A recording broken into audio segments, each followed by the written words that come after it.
Hi මගේ යාළුවනේ ඔයාලට කොහොමද?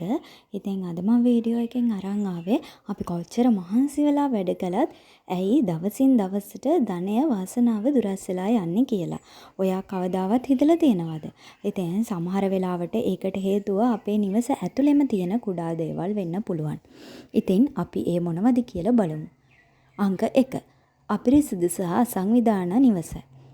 වාසනාවට සහ ධනයට හොඳම සතුරා අපිරිසිදු අවුල් සහගත නිවසක්.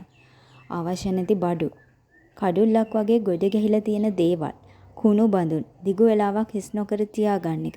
මේවා සියල්ලම නිවස එනර්ජි එක නරක කරලා වාසනාව ඇතුල් වීම නවත්තනවා කියලා ජන විශ්වාසවල තියෙනවා. අංක 2 ප්‍රධාන දොර. වාසනාව ඇතුල් වෙන දොර.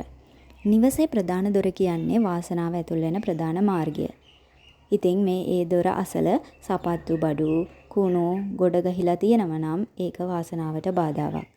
ඒ වගේම දොර කැඩිලා හරිම අඳුරුයි නම් හොඳින් වැහෙන්නේ නැත්තම් ඒකත් හොඳ ලකුණක් නෙවෙයි. අංක 3. ආලෝකය සහ වාතය අඩු නිවස. ආලෝකය කියන්නේ ධනාත්මක එනර්ජි එකේ සංකේතයක්. ඉතින් ජනෙල් දිගු කාලයක් වසා තැබීම, අඳුරු කාමරවල හිරවුණු වාතය මේවා නිසා නිවසේ සජීවී බව අඩු වෙලා ධනය සහ වාසනාව දුරස් වෙනවා කියලා විශ්වාස කරනවා. අංක 4. ජන විශ්වාස අනුව නුසුදුසු දේවල්. ප්‍රධාන දොරට මුහුණලා කණ්ණාඩියක්. නිවස පුරා අධික අඳුරු වර්ණ තියෙන නිවසක්. ඒ වගේම නිවස මැද වැසිකිළියක් තිබීම. මේවා වාස්තු සහ ජන විශ්වාස අනුව ධනය රඳවා ගැනීමට බාධා කරන දේවල් කියලා සලකනවා. ඒ වගේම අංක 5 නෙගටිව් වාතාවරණය.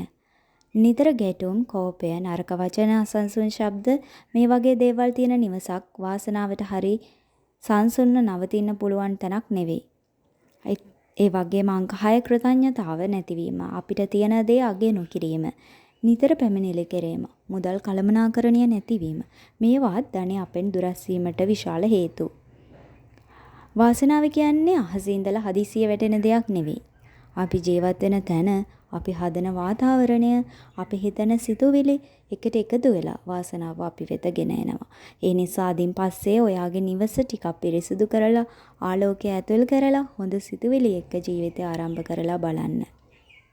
ඔයාට මේ වීඩියෝ එක වැදගත් වුණා නම් ලයික් කරන්න, ෂෙයා කරන්න, channel එක subscribe කරන්නත් අමතක කරන්න එපා.